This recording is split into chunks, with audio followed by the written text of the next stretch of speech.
2023년 8월 14일 오전 캄보디아 프놈펜 시내의 한 중급 호텔 6층 복도였어요.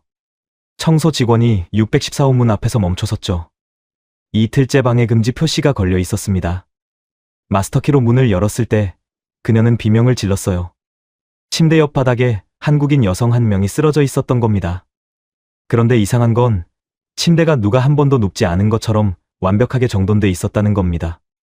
오늘도 봉인된 사건 노트의 문을 엽니다. 사건의 기록을 따라가며 가려진 조각들을 연결합니다.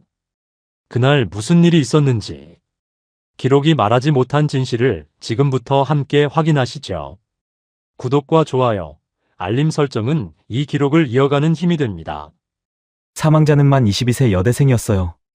서울의 한 대학교에 재학 중이었죠. 전공은 경영학이었습니다. 2023년 8월 초 그녀는 SNS에 게시물을 남겼어요. 혼자 떠나는 첫 배낭여행이라는 제목이었죠. 일정은 태국에서 시작해 베트남, 그리고 캄보디아까지였습니다. 친구들에게는 졸업 전 마지막 자유시간이라고 말했대요. 가족에게는 안전하게 다녀올게요라는 메시지를 남기고 출국했죠. 공항 사진 한 장이 마지막 게시물이었습니다. 출국 당일은 2023년 8월 3일 오후였어요. 인천공항 출국장에서 찍은 사진 속 그녀는 밝게 웃고 있었죠. 배낭 하나, 캐리어 하나. 짐은 많지 않았습니다. 부모님은 공항까지 배웅을 나왔어요. 어머니는 나중에 말했죠. 딸이 떠나면서 괜찮을 거라고 했다고요. 걱정하지 말라고 했대요. 태국에 도착한 첫날 밤, 그녀는 SNS 스토리에 방콕 야경을 올렸어요. 캡션은 간단했습니다. 생각보다 괜찮네요. 사진 속 배경은 카오산 로드 근처였죠. 배낭여행자들이 많이 찾는 곳이었어요. 이틀째 되던 날, 그녀는 와 나룬 사원 앞에서 찍은 사진을 올렸습니다. 댓글은 10개 정도 달렸어요. 친구들의 응원 메시지였죠. 조심해, 재밌게 놀다 와, 사진 많이 찍어. 그녀는 댓글에 하트 이모티콘으로 답했습니다. 사흘째, 베트남 하노이로 이동했어요. 저가 항공을 이용했죠. 구시가지를 걷는 영상을 짧게 올렸습니다. 음성은 없었어요. 그저 거리 풍경만 담겨 있었죠. 영상 속에는 오토바이들이 빠르게 지나가고 있었어요. 보도에는 노점상들이 늘어서 있었습니다. 나흘째 되던 날 오후, 그녀는 처음으로 SNS 업데이트를 하지 않았어요. 스토리도 게시물도 없었죠. 친구 한 명이 메시지를 보냈습니다. 잘 지내고 있냐고요? 답장은 다음 날 아침에 왔어요. 응, 괜찮아. 인터넷이 좀 불안정해. 짧은 문장이었습니다. 친구는 그게 이상하다고 느끼지 못했어요. 여행 중에는 그럴 수 있다고 생각했죠. 그 메시지가 SNS에 남은 마지막 흔적이었습니다. 2023년 8월 9일, 그녀는 캄보디아 프놈펜에 도착했어요. 하노이에서 출발한 아침 비행기였죠. 공항에서 시내 호텔까지는 택시로 이동했습니다. 호텔 프런트 기록에는 오후 3시경 체크인한 것으로 남아 있었어요. 호텔은 시내 중심가에서 조금 벗어난 곳에 있었죠. 중급 호텔이었습니다. 객실 요금은 하루 4만 원 정도였어요. 외국인 배낭여행자들이 주로 이용하는 곳이었죠. 그녀가 배정받은 방은 614호. 6층 복도 끝에서 두 번째 방이었습니다. 창문은 도로 쪽을 향하고 있었어요. 체크인 당일 저녁, 그녀는 호텔 근처 식당에서 식사를 했습니다. 카드 사용 기록이 남아 있었죠. 시간은 저녁 7시 15분경이었어요. 식당 직원은 나중에 말했습니다. 혼자 온 젊은 여자였다고요? 조용히 식사를 하고 나갔대요. 특별히 이상한 점은 없었다고 했죠. 다음 날 오전, 그녀는 호텔 조식을 먹지 않았어요. 프런트 직원의 증언에 따르면 그날 아침 로비에서 그녀를 본 사람은 없었습니다. 오후 2시경, 카드 사용 기록이 하나 더 남았죠. 호텔 근처 편의점에서 물과 과자를 샀어요. 영수증에는 물 2병, 과자 3개가 찍혀 있었습니다. 편의점 직원도 기억했어요. 한국인 여자가 말없이 물건을 사갔다고 했죠. 표정은 무표정했대요. 그날 저녁, 그녀는 한국에 있는 대학 친구에게 음성 메시지를 보냈습니다. 시간은 밤 11시 48분경이었어요. 호텔은 괜찮아. 근데 생각보다 좀 이상해. 목소리에는 약간의 떨림이 있었대요. 친구는 다음 날 아침 그 메시지를 확인했죠. 바로 답장을 보냈습니다. 무슨 일 있어? 괜찮아? 하지만 답장은 오지 않았어요. 읽음 표시도 뜨지 않았습니다. 친구는 처음엔 크게 걱정하지 않았어요. 여행 중이니까 바쁠 거라고 생각했죠. 가족에게 보낸 마지막 메시지는 그보다 하루 전이었습니다. 와이파이가 불안정하다는 짧은 문자였어요. 어머니는 그 메시지를 보고 안심했죠. 딸이 무사하다고 생각했습니다. 2023년 8월 12일 오전, 호텔 청소 직원이 614호 문 앞에 섰어요. 문에는 방해금지 표시가 걸려 있었죠. 그날은 청소를 하지 않았습니다. 다음 날 오전, 표시는 그대로였어요. 이틀째였죠. 청소 직원은 이상하다고 느꼈습니다. 보통 하루 정도는 거는 경우가 있지만 이틀은 드물었거든요. 규정상 이틀 이상 청소 거절이 지속되면 안전 확인이 필요했어요. 청소 직원은 프런트에 보고했죠. 2023년 8월 14일 오전 8시 12분, 프런트 매니저와 청소 직원이 함께 6층으로 올라갔습니다. 복도는 조용했어요. 다른 방에서는 아무 소리도 들리지 않았죠. 614호 문 앞에 섰습니다. 노크를 했어요. 응답이 없었죠. 다시 한번 노크했습니다. 여전히 아무 소리도 들리지 않았어요. 매니저가 마스터키를 꺼냈죠. 문을 열었습니다. 방 안은 어두웠어요. 커튼이 쳐져 있었거든요. 복도의 빛이 방 안으로 스며들었습니다. 침대 옆 바닥에 누군가 쓰러져 있었어요. 청소 직원이 비명을 질렀죠. 매니저가 불을 켰습니다. 그제야 방 안전체가 보였어요. 침대는 정돈되어 있었죠. 누운 흔적이 없었습니다. 베개는 그대로였고 이불도 접혀 있었어요. 바닥에 쓰러진 사람은 한국인 여성이었습니다. 체크인했던 그 여대생이었죠. 몸은 이미 차가웠어요. 손가락 끝이 푸르스름하게 변해 있었습니다. 매니저는 즉시 경찰에 신고했어요. 협탁 위에 접힌 종이 한 장이 놓여 있었습니다. 한국어로 쓰인 짧은 문장이었어요. 엄마, 미안해요. 그래도 내가 선택한 거예요. 글씨는 또박또박 쓰여 있었죠. 급하게 쓴 흔적은 없었습니다. 방 안 공기는 무거웠어요. 냉방기는 꺼져 있었고 창문도 닫혀 있었죠. 쓰레기통에는 약병 하나가 버려져 있었습니다. 현지 경찰이 도착한 건 오전 9시경이었어요. 2명의 경찰관이 6층으로 올라왔죠. 방 안을 둘러본 시간은 10분 정도였습니다. 시신에는 외상이 없었어요. 목에 흔적도 없었고 팔다리에 멍도 보이지 않았죠. 얼굴은 창백했습니다. 한 경찰관이 첩탁 위에 메모를 집어들었어요. 한국어였기 때문에 내용을 알 수는 없었죠. 사진을 찍어두었습니다. 메모는 그때까진 짧은 한 문장처럼 보였지만 나중에 원본을 다시 확인하니 더 많은 문장이 이어져 있었습니다. 쓰레기통 안 약병을 확인했어요. 라벨은 떨어져 나간 상태였죠. 어떤 약인지 알 수 없었습니다. 병 안에는 알약이 서너 개 남아 있었어요. 방 안을 천천히 살폈습니다. 침대는 정돈되어 있었어요. 시트에는 주름 하나 없었죠. 베개도 그대로였고 이불은 침대 끝에 가지런히 접혀 있었습니다. 침대 위에 누운 흔적이 전혀 없었어요. 캐리어는 벽 옆에 세워져 있었죠. 반쯤 열린 상태였습니다. 안에는 옷가지들이 대충 담겨 있었어요. 정리된 느낌은 아니었죠. 책상 위에는 여권과 지갑이 놓여 있었습니다. 여권을 펼쳐봤어요. 입국 도장이 찍혀 있었죠. 2023년 8월 9일자였습니다. 지갑 안에는 현금이 남아 있었어요. 미화 $200 정도였죠. 카드도 그대로 있었습니다. 핸드폰은 침대 옆 콘센트에 꽂혀 있었어요. 충전 중이었죠. 하지만 전원은 꺼져 있었습니다. 경찰은 핸드폰을 증거물로 수거했어요. 욕실 문을 열었습니다. 수거는 사용한 흔적이 있었어요. 세면대 위에는 화장품 몇 개가 놓여 있었죠. 칫솔과 치약도 있었습니다. 샤워부스 바닥은 말라 있었어요. 최근에 사용하지 않은 것 같았죠. 휴지통을 확인했습니다. 화장솜 몇 개와 포장지가 들어 있었어요. 특별한 건 없었죠. 다시 방으로 나왔습니다. 창문은 잠겨 있었어요. 커튼이 완전히 쳐져 있었죠. 창틀에 먼지가 쌓여 있었습니다. 오래 열지 않은 흔적이었어요. 문 손잡이를 확인했습니다. 안쪽 잠금 장치가 걸려 있었어요.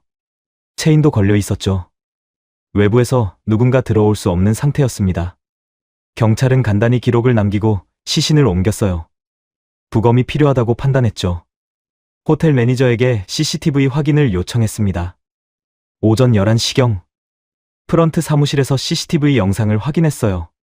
로비 카메라에 찍힌 마지막 모습은 2023년 8월 10일 저녁이었습니다. 시간은 밤 9시 20분경이었죠. 그녀는 혼자 로비를 지나 엘리베이터로 향했어요. 손에는 편의점 비닐봉지를 들고 있었죠. 표정은 평온해 보였습니다. 엘리베이터에 탑승했어요. 6층 버튼을 눌렀죠. 엘리베이터 내부 카메라에도 찍혀 있었습니다. 혼자였어요. 고개를 약간 숙이고 서 있었죠. 6층에서 내렸습니다. 복도 카메라에는 그녀가 614호 방향으로 걸어가는 모습이 보였어요. 걸음걸이는 느렸죠. 몇 초 뒤 화면에서 사라졌습니다. 그게 마지막이었어요. 그 이후로 614호 근처를 지나간 사람은 없었죠. 다음 날 오전에도 그 다음 날에도 아무도 없었습니다. 외부인의 출입 기록도 확인했어요. 프런트 기록상 누군가 614호 방문을 요청한 적은 없었죠. 경찰은 영상을 복사해 갔습니다. 오후 2시경 한국 대사관에 연락이 갔어요. 사망자가 한국인이었기 때문이죠. 대사관 직원이 호텔에 도착한 건 오후 4시경이었습니다. 메모를 확인했어요. 한국어를 읽을 수 있었죠. 엄마, 미안해요. 그래도 내가 선택한 거예요. 짧은 문장이었습니다. 직원은 즉시 한국에 있는 가족에게 연락했어요. 전화를 받은 건 어머니였습니다. 처음엔 믿지 못했죠. 딸이 무사하다고 생각했거든요. 마지막 메시지는 닷새 전이었어요. 와이파이가 불안정하다는 내용이었죠. 그 뒤로 연락이 없었지만 여행 중이니까 그럴 수 있다고 생각했습니다. 어머니는 울음을 터뜨렸어요. 아버지가 전화를 받았습니다. 목소리는 떨리고 있었죠. 어떻게 된 일이냐고 물었어요. 대사관 직원은 상황을 설명했습니다. 호텔 방에서 발견됐다고요? 외상은 없었고 메모가 남아 있었다고 했죠. 아버지는 즉시 캄보디아행 비행기를 알아봤습니다. 그날 저녁 부검이 시작됐어요. 현지 병원 부검실이었죠. 시신의 상태를 확인했습니다. 외상은 없었어요. 목 주변에 압박 흔적도 없었죠. 혈액 검사를 했습니다. 약물 반응이 나왔어요. 하지만 정확한 성분을 특정할 수는 없었죠. 여러 성분이 섞여 있는 것 같았습니다. 진정제 계열로 추정됐어요. 위 내용물도 확인했습니다. 소화되지 않은 알약 조각이 있었어요. 쓰레기통에서 발견된 약병과 관련이 있을 것 같았죠. 부검인은 기록을 남겼습니다. 사인은 약물과다 복용으로 추정된다고요. 다음 날 오전 한국에서 부모님이 도착했어요. 공항에서 곧바로 병원으로 향했죠.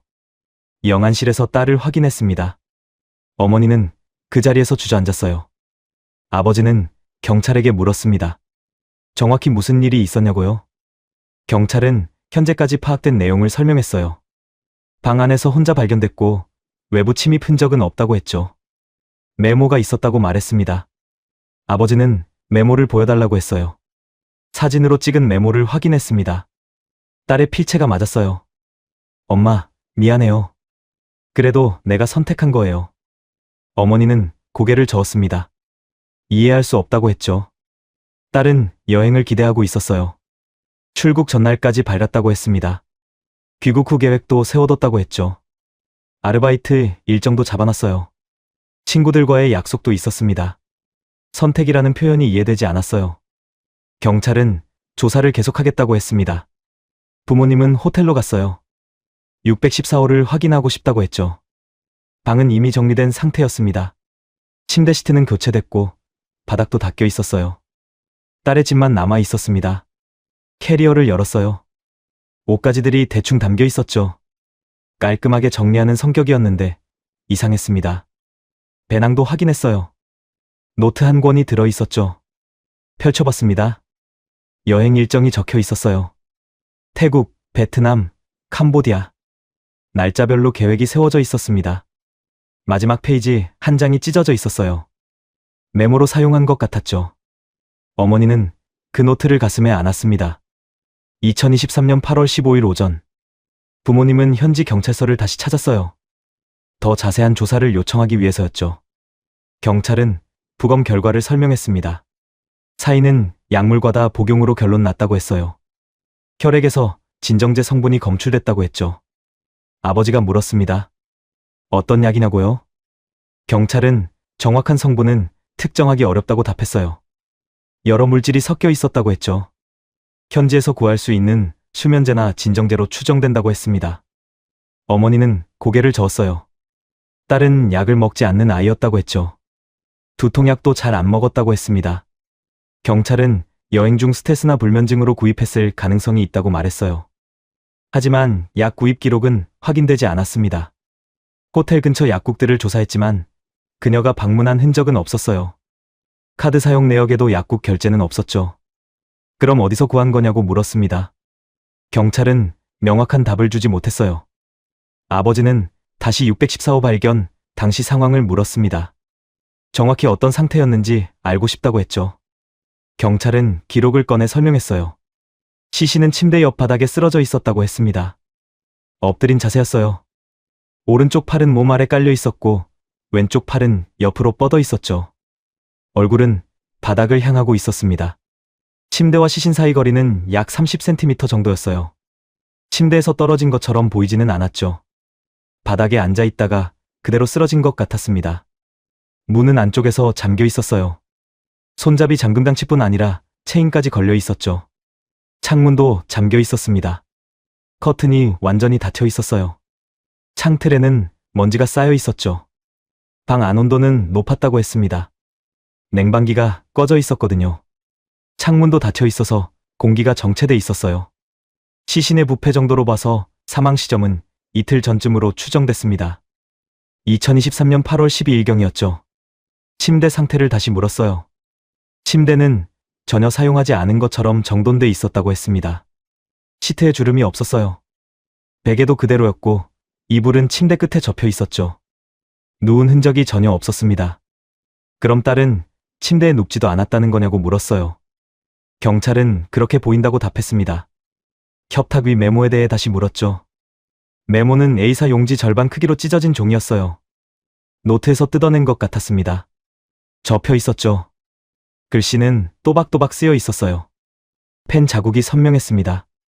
급하게 쓴 흔적은 없었죠. 떨림도 없었습니다. 천천히, 정확하게 쓴 글씨였어요. 내용은 세 문장이었습니다. 엄마, 미안해요. 그래도 내가 선택한 거예요. 어머니는 그 문장을 이해할 수 없었어요. 무엇을 선택했다는 건지 알 수 없었죠. 메모 외에 다른 글은 없었냐고 물었습니다. 없었다고 했어요. 노트에도 여행 일정 외에 특별한 내용은 없었다고 했죠. 핸드폰은 확인했냐고 물었습니다. 경찰은 핸드폰을 꺼냈어요. 전원을 켰죠. 잠금 화면이 떴습니다. 비밀번호가 필요했어요. 어머니가 비밀번호를 입력했습니다. 딸의 생일이었죠. 화면이 열렸어요. 메시지를 확인했습니다. 마지막 발신 메시지는 2023년 8월 10일 밤이었어요. 친구에게 보낸 음성 메시지였죠. 호텔은 괜찮아. 근데 생각보다 좀 이상해. 그 뒤로 보낸 메시지는 없었습니다. 친구가 보낸 답장은 읽지 않은 상태였어요. 읽은 표시가 없었죠.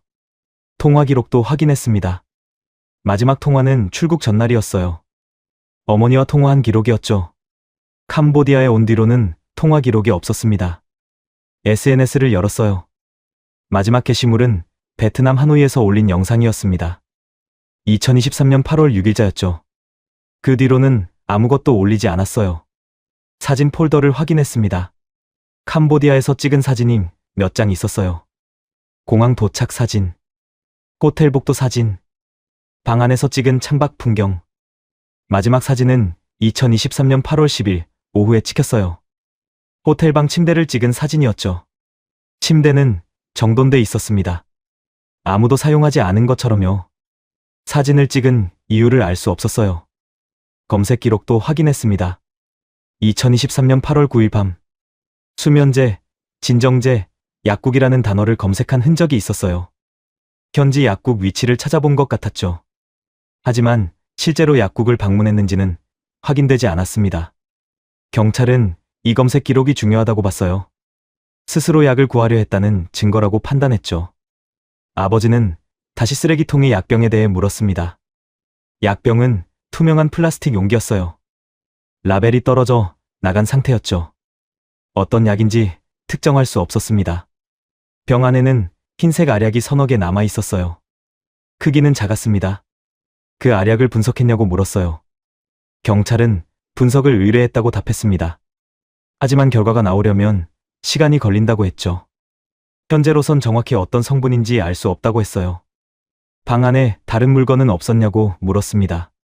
책상 위에 물병이 하나 있었다고 했어요. 반쯤 비어 있었죠. 편의점에서 산 생수였습니다. 과자 봉지도 있었어요. 뜯지 않은 상태였죠. 캐리어 안에는 옷가지와 세면도구가 들어 있었습니다. 특별한 건 없었어요. 배낭 안에는 노트와 필기구, 보조 배터리가 있었죠. 여권과 지갑은 책상 위에 나란히 놓여 있었습니다. 지갑 안 현금은 미화 $200 정도였어요. 카드도 그대로 있었죠. 도난당한 흔적은 전혀 없었습니다. 어머니가 물었어요. 그럼 왜 딸이 그런 선택을 했다고 생각하냐고요? 경찰은 명확한 답을 주지 못했습니다. 다만 여행 중 심리적 어려움을 겪었을 가능성이 있다고 했죠. 혼자 낯선 곳에 있으면 불안감이 커질 수 있다고 했어요. 하지만 부모님은 납득할 수 없었습니다. 딸은 혼자 여행을 가고 싶어 했어요. 오히려 기대하고 있었죠. 친구들과 함께 가자는 제안도 거절했습니다. 혼자 있는 걸 두려워하는 아이가 아니었어요. 귀국 후 계획도 구체적으로 세워뒀었습니다. 아르바이트 시작 날짜가 정해져 있었어요. 2023년 8월 20일이었죠. 친구들과 만나기로 한 약속도 있었습니다. 8월 25일 저녁이었어요. 학교 개강 준비도 하고 있었죠. 다음 학기 수강 신청을 마친 상태였습니다. 미래를 계획하고 있던 사람이었어요. 메모에 적힌 선택이라는 단어. 그게 무엇을 의미하는지 알 수 없었습니다. 경찰은 조사를 계속하겠다고 했어요. 하지만 현재까지 드러난 증거들은 모두 같은 결론을 가리키고 있었죠. 외부 침입 없음, 강제성 없음, 메모 존재, 단독 사망으로 결론 날 가능성이 높았습니다. 2023년 8월 16일 오전, 부모님은 호텔 측의 CCTV 전체 영상을 요청했어요. 경찰이 확인한 것 외에 다른 단서가 있을지 모른다고 생각했죠. 호텔 매니저는 프런트 사무실로 안내했습니다. 모니터 앞에 앉았어요. CCTV는 총 4곳에 설치돼 있었습니다. 로비, 엘리베이터 내부, 6층 복도, 구문이었죠. 각 구역별로 영상을 확인하기 시작했어요.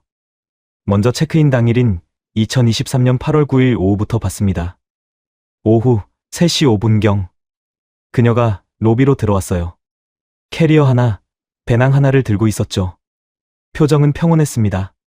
주변을 둘러보며 천천히 프런트로 향했어요. 체크인 절차는 5분 정도 걸렸습니다. 직원과 간단히 대화를 나눴죠.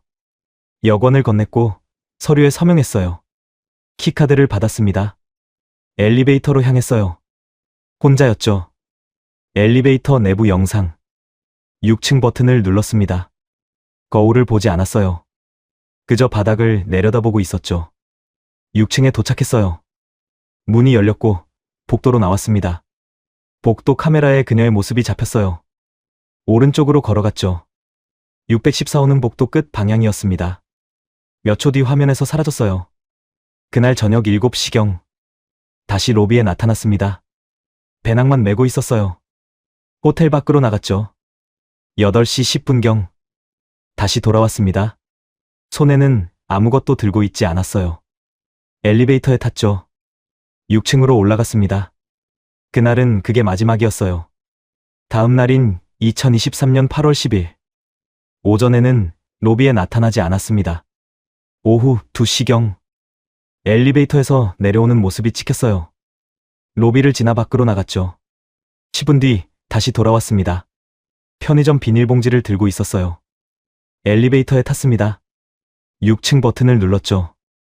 이번에도 고개를 숙이고 있었어요. 표정은 보이지 않았습니다. 6층 복도. 엘리베이터에서 내려 614호 방향으로 걸었어요. 걸음걸이가 조금 느렸죠. 화면에서 사라졌습니다. 저녁 9시 20분경 다시 로비에 나타났어요.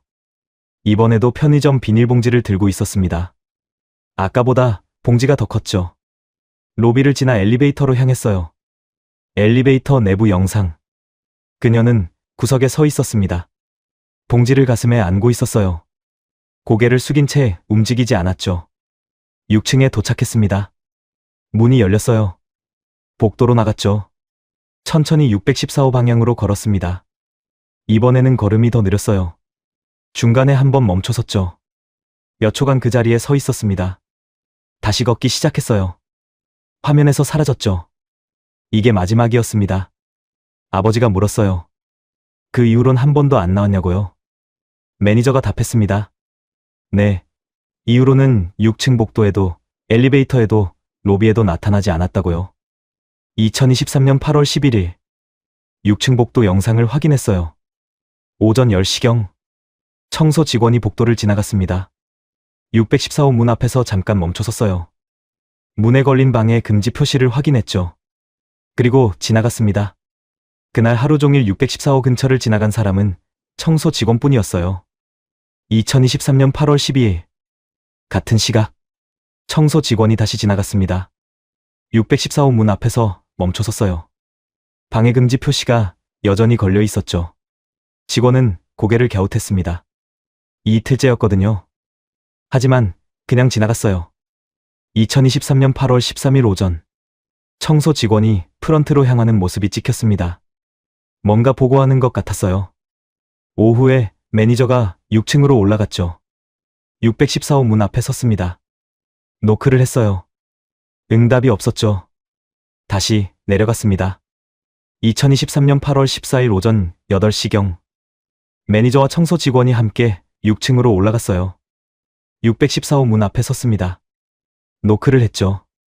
응답이 없었어요. 매니저가 마스터키를 꺼냈습니다. 문을 열었죠. 10초 뒤 청소 직원이 복도로 뛰쳐나왔어요. 얼굴이 창백했죠. 매니저도 나왔습니다. 핸드폰을 꺼내 어디론가 전화를 걸었어요. 그게 발견 당시 영상이었습니다. 어머니가 물었어요. 그 이틀 동안 다른 사람은 없었냐고요? 매니저는 고개를 저었습니다. 6층 복도엔 아무도 없었다고 했어요. 엘리베이터 영상도 확인했죠. 그 이틀 동안 6층 버튼을 누른 사람은 투숙객 2명뿐이었습니다. 614호 근처 방이 아니었어요. 계단 쪽은 어떠냐고 물었습니다. 매니저는 난처한 표정을 지었어요. 계단에는 CCTV가 없다고 했죠.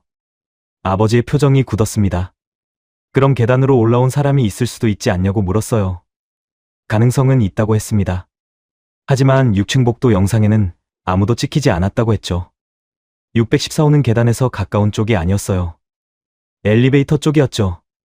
계단에서 오려면 복도 전체를 지나와야 했습니다. 그 모습은 반드시 카메라에 찍혔을 거라고 했어요. 부모님은 영상을 처음부터 다시 봤습니다. 놓친 게 있을지 모른다고 생각했죠. 2023년 8월 10일 밤 9시 20분. 그녀가 편의점 봉지를 들고 엘리베이터에 타는 장면. 천천히 재생했어요. 그녀의 표정을 자세히 봤습니다. 고개가 숙여져 있어서 얼굴 전체는 보이지 않았어요. 하지만 입모양은 보였죠. 꽉 다물고 있었습니다. 손을 봤어요. 봉지를 꽉 쥐고 있었죠. 손가락에 힘이 들어가 있었습니다. 엘리베이터 안에서 한번 고개를 들었어요. 카메라 쪽을 봤죠. 잠깐이었습니다. 1초도 안 됐어요. 다시 고개를 숙였죠. 어머니는 그 장면을 멈췄습니다. 화면을 확대해달라고 했어요. 매니저가 확대했죠. 딸의 눈이 보였어요. 초점이 없었습니다. 어딘가 먼 곳을 보는 것 같았죠. 눈가에 그림자가 져 있었어요. 피곤해 보였습니다. 어머니는 화면을 보며 울었어요. 6층 복도로 나가는 장면도 다시 봤습니다. 걸음이 느렸죠. 중간에 멈춰선 자리. 그곳은 복도 중간쯤이었어요. 창문이 있는 곳이었죠. 창밖을 봤는지는 알 수 없었습니다. 뒷모습만 찍혀 있었거든요. 몇 초 후 다시 걷기 시작했어요. 614호 방향으로요. 화면에서 사라졌습니다. 그게 정말 마지막이었어요. 아버지가 물었습니다. 후문 CCTV는 확인 안 했냐고요.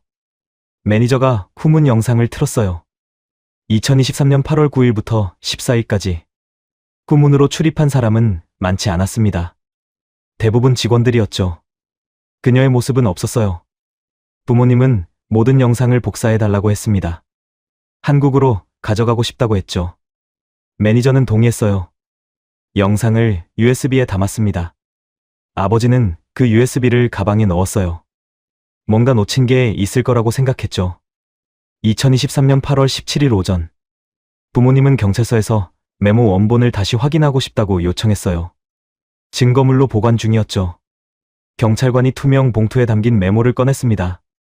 책상 위에 조심스럽게 놓았어요. A사 용지 절반 크기였습니다. 노트에서 찢어낸 흔적이 선명했어요.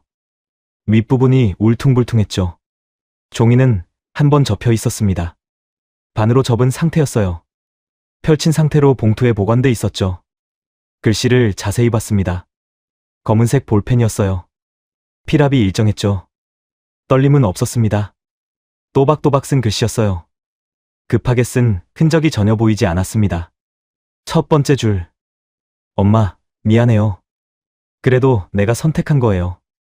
두 번째 줄은 비어 있었어요. 세 번째 줄.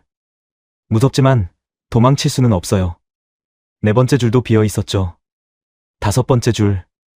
누군가를 믿은 건 내 선택이었어요. 여섯 번째 줄 비어 있었습니다. 일곱 번째 줄. 나 때문은 아니에요. 그게 전부였어요.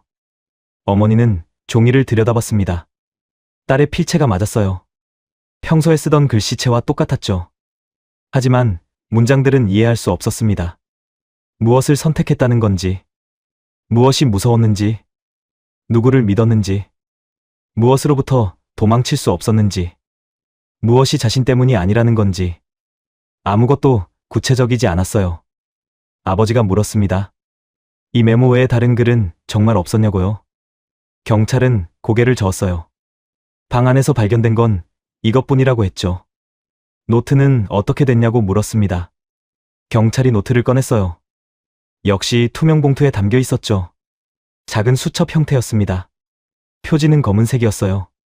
펼쳐봤어요. 첫 페이지에는 여행 일정이 적혀 있었습니다. 2023년 8월 3일, 인천 출발. 2023년 8월 3일부터 5일, 태국 방콕. 2023년 8월 6일부터 8일, 베트남 하노이.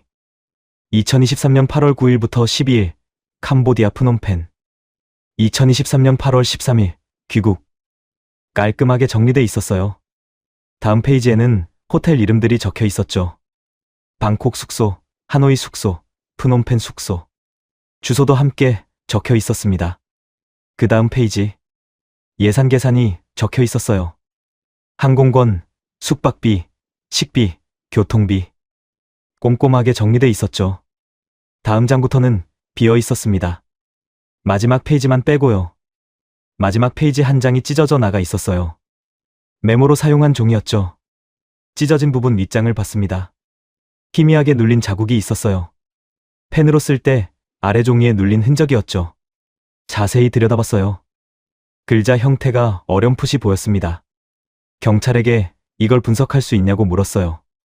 경찰은 사진을 찍어 확대해보겠다고 했습니다. 1시간 뒤, 확대한 사진을 받았어요.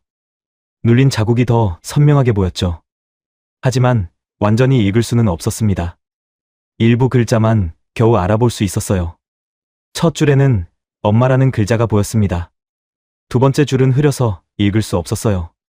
세 번째 줄에서 무섭이라는 글자. 네 번째 줄에서 도망이라는 글자. 메모에 쓰인 단어들과 일치했죠. 다른 페이지도 확인했어요. 혹시 또 눌린 자국이 있을까 싶어서였습니다. 하지만 없었어요. 메모는 마지막 페이지를 찢어 쓴 게 맞았습니다. 어머니가 물었어요. 딸이 언제 이 메모를 썼을 것 같냐고요. 경찰은 정확히 알 수 없다고 답했습니다. 다만 사망 직전일 가능성이 높다고 했죠. 시신 발견 당시 메모는 협탁 위에 있었어요. 접힌 채로요. 누군가 보라고 놓은 것 같았습니다. 아버지는 메모 뒷면도 확인했어요. 아무것도 쓰여 있지 않았죠. 종이 재질을 봤습니다. 일반 노트 용지였어요. 특별한 점은 없었죠. 펜 자국의 색을 다시 봤어요. 검은색 볼펜. 방 안에서 발견된 펜과 같은 색이었습니다. 경찰이 펜도 꺼내 보여줬어요. 딸의 필통에서 나온 검은색 볼펜이었죠. 시험 삼아 종이에 그어봤습니다. 메모의 잉크와 같았어요. 이 펜으로 쓴 게 맞았습니다. 어머니는 다시 메모 내용을 읽었어요. 누군가를 믿은 건 내 선택이었어요. 이 문장이 계속 마음에 걸렸습니다. 누군가라는 표현. 구체적인 이름이 없었어요. 딸이 누구를 만났던 걸까요? 핸드폰 기록을 다시 확인해달라고 했습니다.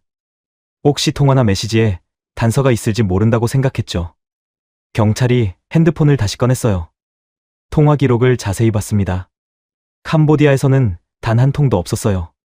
문자 메시지도 확인했죠. 받은 메시지만 몇 개 있었습니다. 친구들이 보낸 안부 메시지였어요. 답장은 하나도 없었습니다. SNS 메신저도 열어봤어요. 마지막으로 주고받은 대화는 친구와의 음성 메시지였죠. 2023년 8월 10일 밤.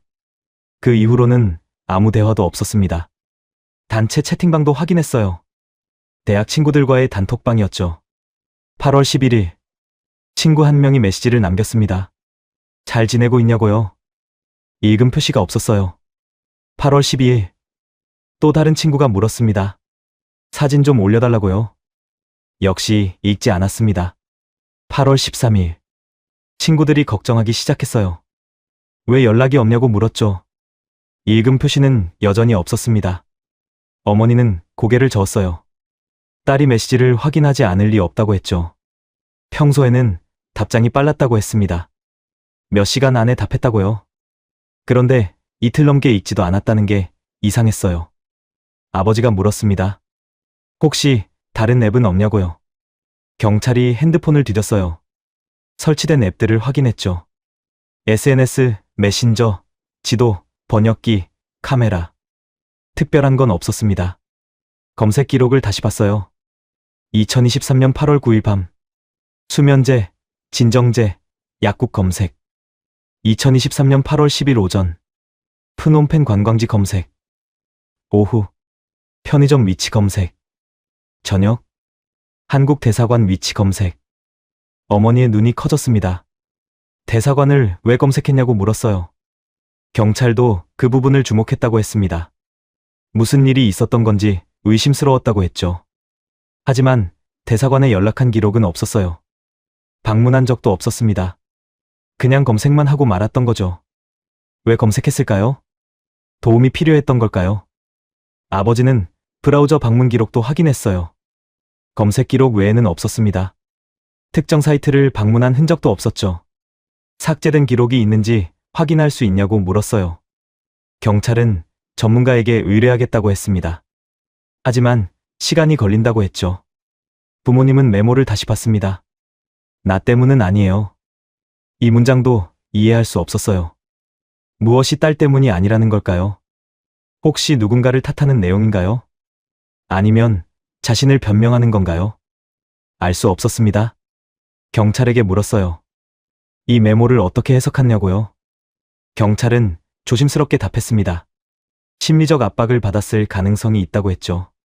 하지만 누구에게 무엇 때문에 압박을 받았는지는 알 수 없다고 했어요. 구체적인 증거가 없다고 했습니다. 부모님은 메모를 사진으로 찍었어요. 한국에 돌아가서도 계속 보고 싶었죠. 혹시 놓친 의미가 있을지 모른다고 생각했습니다. 2023년 8월 18일 오전. 현지 경찰은 공식 수사 결과를 발표했어요. 사인은 약물 과다 복용. 외부 개입 증거 없음. 자발적 선택으로 결론. 부모님은 그 결론을 받아들일 수 없었습니다. 오후 2시경. 경찰서 회의실에서 최종 브리핑이 있었어요. 담당 경찰관 2명이 앉아 있었죠. 한국 대사관 직원도 배석했습니다. 통역을 위해서였어요. 경찰관이 서류를 펼쳤습니다. 차례대로 설명하기 시작했죠. 첫 번째, 부검 결과. 시신의 상태는 사망 후 이틀 정도 경과한 것으로 확인됐어요. 사망 추정 시각은 2023년 8월 12일 오전에서 오후 사이. 정확한 시간은 특정할 수 없었죠. 외상은 전혀 없었습니다. 목 부위, 손목, 발목 어디에도 압박이나 구속 흔적이 없었어요. 혈액 검사 결과가 중요했습니다. 벤조디아제핀 계열 성분이 검출됐어요. 진정제나 수면제에 주로 쓰이는 성분이었죠. 농도는 치사량에 가까웠습니다. 위 내용물도 확인했어요. 소화되지 않은 알약 조각이 여러 개 발견됐죠. 한꺼번에 많은 양을 복용한 것으로 보였습니다. 경찰관이 말했어요. 이 정도 양이라면 복용 후 30분에서 1시간 내에 의식을 잃었을 거라고요. 고통은 없었을 거라고 덧붙였죠. 어머니는 눈을 감았습니다. 두 번째, 현장 상황. 방 안은 밀폐돼 있었어요. 문은 안쪽에서 잠겨 있었고 체인까지 걸려 있었죠. 창문도 잠겨 있었습니다. 커튼이 완전히 쳐져 있었어요. 외부에서 침입할 방법이 없었습니다. 방 안 물품들을 조사했어요. 강제로 뒤진 흔적이 없었죠. 캐리어는 반쯤 열려 있었지만 물건들이 흩어지지는 않았어요. 지갑과 여권은 책상 위에 가지런히 놓여 있었습니다. 현금도 그대로였어요. 도난 목적의 침입은 아니었죠. 침대 상태가 특이했습니다. 전혀 사용하지 않은 것처럼 정돈돼 있었어요. 시트에 주름이 없었죠. 경찰관이 말했습니다. 아마 침대에 눕지 않고 바닥에 앉아 있었던 것 같다고요. 약을 복용한 뒤 그 자리에서 의식을 잃은 것으로 추정된다고 했죠. 세 번째, CCTV 분석. 호텔 로비, 엘리베이터, 복도 영상을 모두 확인했어요. 2023년 8월 10일 밤 9시 20분 이후로 그녀의 모습은 없었습니다. 614호에 다른 사람이 출입한 기록도 없었어요. 계단 쪽은 CCTV가 없었지만 복도 영상에 아무도 찍히지 않았죠. 누군가 계단으로 왔다면 반드시 복도를 지나야 했을 겁니다. 하지만 그런 사람은 없었어요. 경찰관이 강조했습니다. 그녀는 그날 밤 이후로 완전히 고립된 상태였다고요. 아무도 만나지 않았다고 했죠. 네 번째, 약물 출처. 쓰레기통에서 발견된 약병을 분석했어요. 라벨이 없어서 정확한 제품명은 알 수 없었습니다. 남은 알약을 검사했죠. 벤조디아제핀 성분이 맞았어요. 하지만 어디서 구입했는지는 확인되지 않았습니다. 호텔 근처 약국들을 전부 조사했어요. 그녀가 방문한 약국은 없었죠. 카드 사용 내역에도 약국 결제가 없었습니다. 현금으로 샀을 가능성도 있었어요. 하지만 증명할 방법이 없었죠. 경찰관이 말했습니다. 캄보디아에서는 일부 약이 처방전 없이 구매 가능하다고요. 길거리 약국이나 시장에서도 구할 수 있다고 했어요. 정확한 구입 경로는 추적할 수 없다고 했죠. 다섯 번째, 핸드폰 기록. 통화 내역, 문자, SNS 메시지를 모두 확인했습니다. 캄보디아에서 누군가와 연락한 흔적은 없었어요. 검색 기록에서 수면제와 약국을 찾아본 건 확인됐죠. 하지만 실제 구매로 이어졌는지는 알 수 없었습니다. 대사관 위치를 검색한 것도 확인됐어요. 그러나 연락하거나 방문한 기록은 없었죠. 삭제된 기록을 복구해봤습니다. 특별한 내용은 없었어요. 사진 폴더, 메모장, 모든 앱을 확인했죠. 의심스러운 건 발견되지 않았습니다. 경찰관이 덧붙였어요. 핸드폰에는 제3자와의 접촉 증거가 전혀 없다고요. 여섯 번째, 메모 분석. 필적 감정을 의뢰했습니다. 본인의 글씨가 맞았어요. 필압과 속도를 분석했죠. 급박하게 쓴 흔적은 없었습니다. 천천히 또박또박 쓴 글씨였어요. 내용을 심리학 전문가에게 보여줬습니다. 전문가의 의견은 이랬어요. 극심한 심리적 압박 상태에서 쓴 것으로 보인다고요. 선택이라는 단어 사용. 도망칠 수 없다는 표현. 누군가를 믿었다는 문장. 모두 외부 요인에 의한 심리적 강제를 암시한다고 했죠. 하지만 구체적인 대상이나 상황이 없었습니다. 물리적 증거도 없었어요. 심리적 압박의 원인을 특정할 수 없다고 했습니다. 일곱 번째, 목격자 조사. 호텔 직원들을 면담했어요. 프런트, 청소원, 식당 직원, 경비원. 그녀와 대화한 사람은 체크인 때 프런트 직원뿐이었습니다. 특별한 대화는 없었다고 했어요. 다른 투숙객들도 조사했죠. 같은 층에 묵던 사람들이었습니다. 아무도 그녀를 기억하지 못했어요. 복도에서 마주친 적도 없다고 했죠. 614호에서 이상한 소리를 들었냐고 물었습니다. 모두 아니라고 답했어요. 조용했다고 했죠. 호텔 밖에서는 어떻게 됐냐고 물었습니다. 근처 식당 직원이 기억했어요. 체크인 당일 저녁에 왔었다고 했죠. 혼자 조용히 식사하고 갔다고 했습니다. 누군가를 기다리는 것 같지는 않았다고 했어요. 편의점 직원도 기억했습니다. 2번 방문했다고 했죠. 물과 과자를 샀어요. 말은 하지 않았다고 했습니다. 다른 곳에서 목격한 사람은 없었어요. 8번째, 최종 결론.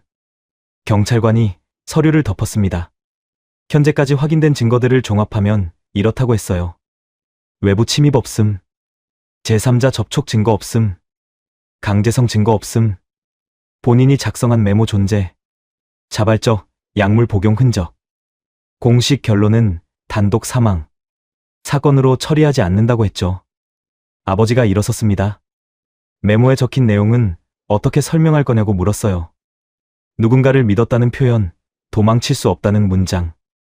이게 단순한 심리적 압박으로만 설명될 수 있냐고 따졌죠. 경찰관은 난처한 표정을 지었습니다. 심리적 요인은 다양하다고 답했어요. 여행 중 겪는 외로움, 낯선 환경에서의 불안감, 예상치 못한 스트레스. 이런 것들이 복합적으로 작용했을 수 있다고 했죠. 하지만 구체적인 외부 요인은 확인되지 않았다고 강조했습니다. 어머니가 말했어요. 딸은 그런 아이가 아니었다고요. 혼자 여행을 두려워하지 않았다고 했죠. 오히려 기대하고 있었다고 했습니다. 출국 전까지 밝았어요. 친구들에게도 재밌을 거라고 말했죠. 귀국 후 계획도 구체적으로 세워뒀었습니다. 2023년 8월 20일 아르바이트 시작. 카페에서 일하기로 했었어요. 사장님과 이미 약속이 돼 있었죠. 2023년 8월 25일 친구들과 약속. 셋이서 영화 보기로 했었습니다. 예매까지 해둔 상태였어요. 9월 초에는 개강이었죠. 다음 학기 수강 신청도 마쳤습니다. 전공 필수 과목 3개, 교양 2개. 시간표까지 짜놨었어요. 졸업 논문 주제도 정해뒀었습니다. 지도 교수님께 이메일을 보낸 상태였죠. 미래를 계획하고 있던 사람이었어요. 갑자기 모든 걸 포기할 이유가 없었습니다. 아버지가 다시 물었어요. 약을 어디서 구했는지 정말 모르냐고요? CCTV에도 안 찍혔고 카드 기록도 없고 목격자도 없다. 그럼 누가 준 거 아냐고 따졌죠. 경찰관은 고개를 저었습니다. 그런 증거는 없다고 했어요.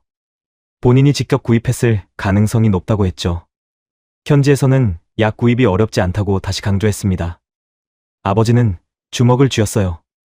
그럼 대사관은 왜 검색했냐고 물었습니다. 무슨 일이 있었으니까 도움을 찾으려 한 거 아니냐고요? 경찰관은 답하지 못했어요. 대사관 직원이 끼어들었습니다. 검색만 하고 연락하지 않은 건 확인됐다고 했어요. 방문 기록도 없다고 했죠.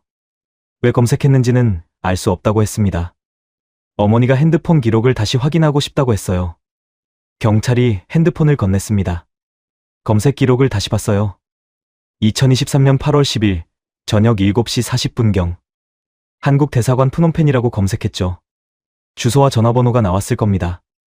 하지만 전화를 걸지는 않았어요. 왜일까요? 어머니는 그날 밤 음성 메시지를 다시 들었습니다. 호텔은 괜찮아. 근데 생각보다 좀 이상해. 목소리를 집중해서 들었어요. 떨림이 있었습니다. 불안한 느낌이었죠. 하지만 다급하지는 않았어요. 공포에 질린 것 같지도 않았습니다. 그냥 약간 불편해하는 정도였어요. 뭐가 이상했던 걸까요? 친구에게 물어봤습니다. 그 메시지를 받고 어떻게 생각했냐고요. 친구는 말했어요. 처음엔 별로 심각하게 안 들렸다고요. 여행지에서 느끼는 사소한 불편함 정도라고 생각했죠. 호텔 시설이 별로라든가 동네가 생각과 다르다든가. 그래서 바로 답장하지 않았다고 했습니다. 다음날 아침에 답장을 보냈는데 읽지 않더라고 했어요. 그때부터 이상하다고 느꼈다고 했죠. 평소 같으면 금방 답했을 텐데 계속 읽지 않았으니까요. 아버지가 물었습니다. 딸이 누군가를 만났을 가능성은 없냐고요. CCTV에 안 찍힌 곳에서요. 경찰은 가능성은 있다고 인정했어요. 하지만 증거가 없다고 했죠. 호텔 밖에서의 행적은 추적하기 어렵다고 했습니다. 택시를 탔는지, 어디를 갔는지, 누구를 만났는지 알 수 없다고 했어요. 카드 사용 기록상 식당과 편의점만 확인됐죠. 현금을 썼다면 기록이 남지 않습니다. 아버지는 호텔로 다시 가고 싶다고 했어요. 614호를 한 번 더 확인하고 싶다고 했죠. 오후 4시경 부모님은 호텔 6층에 섰습니다. 614호 문 앞이었어요. 방은 이미 다른 투숙객에게 배정된 상태였죠. 매니저가 양해를 구하고 문을 열었습니다. 방 안은 깨끗했어요. 새로 청소됐죠. 침대 시트도 새 것이었습니다. 바닥도 닦여 있었어요. 딸의 흔적은 아무것도 남아있지 않았습니다. 어머니는 창문으로 갔어요. 커튼을 열었죠. 밖이 보였습니다. 도로가 내려다 보였어요. 차들이 지나다니고 있었죠. 사람들도 걷고 있었습니다. 평범한 풍경이었어요. 겹탁을 봤습니다. 메모가 놓여있던 자리였죠. 지금은 호텔 안내 책자만 놓여 있었어요. 바닥을 봤습니다. 딸이 쓰러져 있던 자리였죠. 침대 옆. 아무것도 없었습니다. 아버지는 욕실로 갔어요. 문을 열었죠. 새 수건이 걸려 있었습니다. 세면대도 깨끗했어요. 휴지통은 비어 있었죠. 딸이 사용했던 물건들은 모두 치워졌습니다. 다시 방으로 나왔어요. 책상을 봤습니다. 여권과 지갑이 놓여 있던 자리였죠. 지금은 티슈박스만 있었어요. 캐리어가 있던 자리도 봤습니다. 벽 옆이었죠. 아무것도 없었어요. 어머니는 침대에 앉았습니다. 딸이 눕지 않았다는 침대였어요. 시트를 만져봤죠. 새천 냄새가 났습니다. 왜 침대에 눕지 않았을까요? 약을 먹기 전까지 무엇을 했을까요? 방 안에서 혼자 무슨 생각을 했을까요? 알 수 없었습니다. 아버지가 복도로 나갔어요. 614호에서 엘리베이터까지 걸어봤죠. 10걸음 정도였습니다. 계단 쪽도 확인했어요. 복도 반대편이었죠. 계단에서 614호까지는 20걸음 정도였습니다. CCTV 위치를 봤어요. 복도 중간쯤 천장에 달려 있었죠. 계단에서 오면 반드시 카메라에 찍힐 겁니다. 경찰 말이 맞았어요. 다시 방으로 들어갔습니다. 어머니는 여전히 침대에 앉아 있었어요. 창밖을 보고 있었죠. 아버지가 옆에 앉았습니다. 둘은 한동안 아무 말도 하지 않았어요. 방 안은 조용했습니다. 냉방기 소리만 희미하게 들렸죠. 어머니가 말했어요. 딸이 마지막으로 본 풍경이 이거였을 거라고요. 창밖도로, 지나다니는 차들, 걷는 사람들. 평범한 풍경이라고 했죠. 아버지는 고개를 끄덕였습니다. 1시간쯤 있다가 방을 나왔어요. 매니저가 문을 잠갔습니다. 부모님은 엘리베이터에 탔죠. 로비로 내려갔습니다. 호텔을 나서면서 뒤돌아봤어요. 6층 창문들이 보였습니다. 614호가 어디쯤일까요? 정확히 알 수 없었어요. 택시를 탔습니다. 대사관으로 향했죠. 딸의 시신을 한국으로 이송하는 절차를 밟아야 했습니다. 차 안에서 어머니가 말했어요. 뭔가 놓친 게 있을 것 같다고요. 뭔가 보지 못한 게 있는 것 같다고 했죠. 하지만 그게 뭔지 모르겠다고 했습니다. 아버지도 같은 생각이었어요. 메모, CCTV, 핸드폰 기록, 방 안 상황. 모든 걸 확인했지만 여전히 뭔가 빠진 느낌이었죠. 딸이 무엇을 선택했는지, 누구를 믿었는지, 무엇으로부터 도망칠 수 없었는지. 답은 여전히 없었습니다. 2023년 8월 22일, 딸의 시신은 한국으로 돌아왔어요. 인천공항 화물터미널이었죠. 부모님은 영안실에서 마지막 작별을 했습니다. 장례는 사흘간 치러졌어요. 친구들이 찾아왔죠. 대학 동기들, 고등학교 친구들, 아르바이트 동료들. 모두 믿을 수 없다는 표정이었습니다. 친구 한 명이 말했어요. 마지막 음성 메시지를 들려줬다고요. 호텔은 괜찮아. 근데 생각보다 좀 이상해. 그게 마지막이었다고 했죠. 왜 답장을 안 했냐고, 왜 더 물어보지 않았냐고 자책했습니다. 어머니는 친구를 안아줬어요. 내 잘못이 아니라고 했죠. 장례가 끝난 뒤 부모님은 딸의 방을 정리하기 시작했습니다. 책상 위에는 공부하던 책들이 그대로 있었어요. 전공 서적 3권, 노트 2권. 노트를 펼쳐봤습니다. 필기가 빼곡했죠. 마지막 페이지에는 다음 학기 계획이 적혀 있었어요. 2023년 9월부터 12월까지 주차별로 해야 할 일들이 정리돼 있었습니다. 서랍을 열었어요. 아르바이트, 근무 일정표가 들어 있었죠. 8월 20일부터 시작 예정이었습니다. 빨간 펜으로 동그라미 쳐져 있었어요. 옷장을 열었습니다. 여행 가방이 하나 더 있었죠. 큰 가방이었어요. 다음 여행을 위해 남겨뒀던 것 같았습니다. 침대 옆 책꽂이를 봤어요. 일기장이 꽂혀 있었죠. 펼쳐봤습니다. 2023년 7월 마지막 날 기록이었어요. 내일부터 8월. 드디어 여행 간다. 기대된다. 혼자 가는 첫 여행. 무섭기도 하지만 해보고 싶었어. 돌아오면 바쁠 텐데 그래도 이번엔 꼭 가야지. 글씨체가 밝았습니다.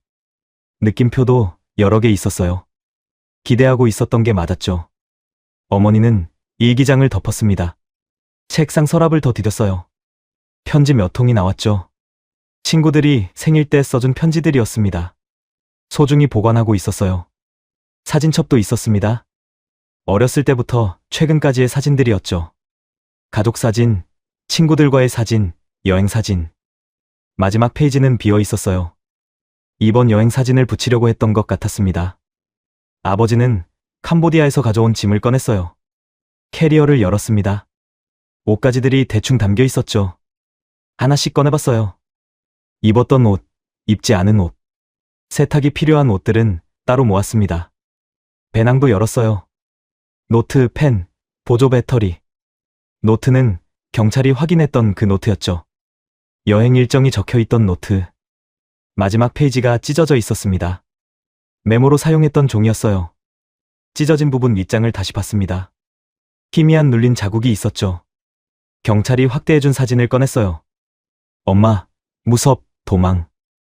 이 단어들만 겨우 보였습니다. 나머지는 흐려서 알 수 없었어요.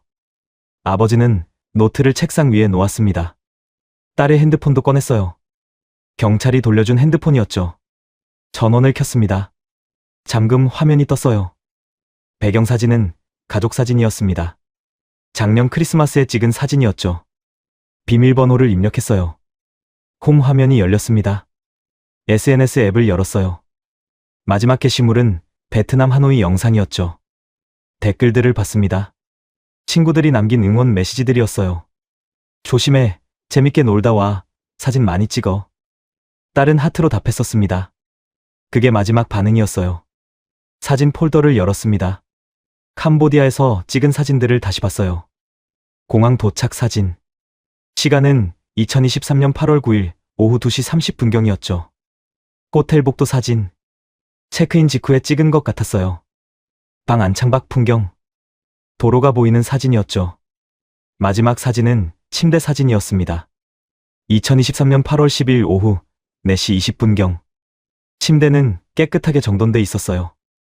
아무도 사용하지 않은 것처럼요. 왜 침대 사진을 찍었을까요? 어머니도 그 사진을 봤습니다. 이해할 수 없었어요. 검색 기록을 다시 확인했습니다. 수면제, 진정제, 약국, 대사관. 이 검색어들이 무엇을 의미하는지 알 수 없었어요. 브라우저 기록, 메신저 대화, 모든 앱. 경찰이 확인한 것들을 부모님도 다시 봤습니다. 하지만 새로운 건 없었어요. 핸드폰을 내려놓았습니다. 부모님은 거실에 앉았어요. 캄보디아에서 찍어온 CCTV 영상 USB를 꺼냈죠. 노트북에 연결했습니다. 영상을 처음부터 다시 재생했어요. 체크인 장면, 엘리베이터 탑승, 복도를 걷는 모습, 저녁에 외출하는 장면, 돌아오는 장면, 다음날 편의점 다녀오는 장면, 마지막 장면. 2023년 8월 10일 밤 9시 20분. 편의점 봉지를 들고 엘리베이터에 타는 모습이었어요. 천천히 재생했습니다. 딸의 표정을 자세히 보려고요. 고개가 숙여져 있었어요. 얼굴 전체는 보이지 않았죠. 엘리베이터 안에서 고개를 든 장면. 1초 정도였습니다. 일시정지를 눌렀어요. 딸의 눈이 보였습니다. 초점이 없었어요. 어딘가 먼 곳을 보는 것 같았죠. 입은 꽉 다물고 있었습니다. 손은 봉지를 꽉 쥐고 있었어요. 이 표정이 무엇을 의미하는지 알 수 없었습니다. 6층 복도를 걷는 장면도 다시 봤어요. 중간에 멈춰 선 자리. 창문 앞이었죠. 뒷모습만 보였습니다. 몇 초간 서 있었어요. 무엇을 봤을까요? 무슨 생각을 했을까요? 알 수 없었습니다. 다시 걷기 시작하는 장면. 614호 방향으로요. 화면에서 사라졌습니다. 그게 마지막이었어요. 아버지는 영상을 멈췄습니다. 어머니가 말했어요. 경찰 결론대로 딸이 스스로 선택한 거라면 왜 그런 선택을 했는지 알고 싶다고요. 무엇이 두려웠는지, 무엇으로부터 도망칠 수 없었는지, 누구를 믿었는지, 메모에 적힌 그 말들의 의미를 알고 싶다고 했죠. 하지만 답은 없었습니다. 딸의 입에서만 나올 수 있는 답이었어요. 아버지는 메모 사진을 다시 꺼냈습니다. 엄마, 미안해요. 그래도 내가 선택한 거예요. 무섭지만 도망칠 수는 없어요. 누군가를 믿은 건 내 선택이었어요. 나 때문은 아니에요. 이 문장들을 수백 번 읽었습니다. 하지만 여전히 이해할 수 없었어요. 2023년 9월. 부모님은 딸의 친구들을 한 명씩 만났습니다. 혹시 뭔가 알고 있을지 몰라서였죠. 하지만 아무도 몰랐어요. 여행 가기 전 딸은 평소와 다르지 않았다고 했습니다. 밝았고 여행을 기대하고 있었다고 했죠. 특별히 고민이 있어 보이지 않았다고 했어요. 누군가를 만나거나 무슨 일이 있었다는 얘기도 듣지 못했다고 했습니다. 2023년 10월. 부모님은 다시 캄보디아로 갔습니다. 혹시 놓친 게 있을까 싶어서였어요. 호텔 주변을 돌아다녔죠. 딸이 갔을 만한 곳들을 찾아다녔습니다. 편의점, 식당, 약국. 하지만 새로운 정보는 없었어요. 현지 경찰도 다시 만났습니다. 추가 조사 결과가 있냐고 물었죠. 없다고 했습니다. 사건은 이미 종결됐다고 했어요. 부모님은 한국으로 돌아왔습니다. 2024년 8월. 1년이 지났어요. 부모님은 여전히 답을 찾지 못했습니다. 딸의 방은 그대로 두었어요. 아무것도 치우지 않았죠. 책상, 책들, 옷장, 침대. 모두 딸이 떠나기 전 그대로였습니다. 메모 사진은 액자에 넣어 책상 위에 놓았어요. 가끔 그 앞에 앉아 딸에게 물었습니다. 무슨 일이 있었니? 왜 그런 선택을 한 거니? 우리한테 말할 수 없었니? 대답은 없었습니다. 캄보디아 프놈펜 614호. 그 방 안에서 무슨 일이 있었는지, 메모에 적힌 진실이 무엇인지 누구도 알 수 없었습니다. 사건은 공식적으로 종결됐지만 의문은 여전히 남아 있었어요. 그 방에는 딸 혼자만 있었습니다. 하지만 딸의 선택은 정말 혼자서 만들어진 것일까요? 메모 속 누군가는 대체 누구였을까요? 도망칠 수 없었던 것은 무엇이었을까요? 믿었다는 선택은 어떤 선택이었을까요? 답은 614호 방 안 어딘가에 남아있을지도 모릅니다. 아니면 영원히 봉인된 채로 남을지도 모르죠. 다만 한 가지만은 분명했습니다. 22의 여대생은 그곳에서 마지막 선택을 했고 그 선택의 진짜 이유는 지금도 누구도 모른다는 것이었어요. 오늘의 사건, 당신은 어떻게 보셨습니까? 사건의 기록을 따라가며 가려진 조각들을 연결합니다. 그날 무슨 일이 있었는지. 구독과 좋아요, 알림 설정은 이 기록을 이어가는 힘이 됩니다. 구독과 좋아요 꼭 눌러주세요. 잊혀진 이름들, 사라진 진실, 그날의 흔적들. 봉인된 사건 노트에서 흔적을 찾아드리겠습니다. 지금까지 봉인된 사건 노트였습니다. 시청해주셔서 감사합니다.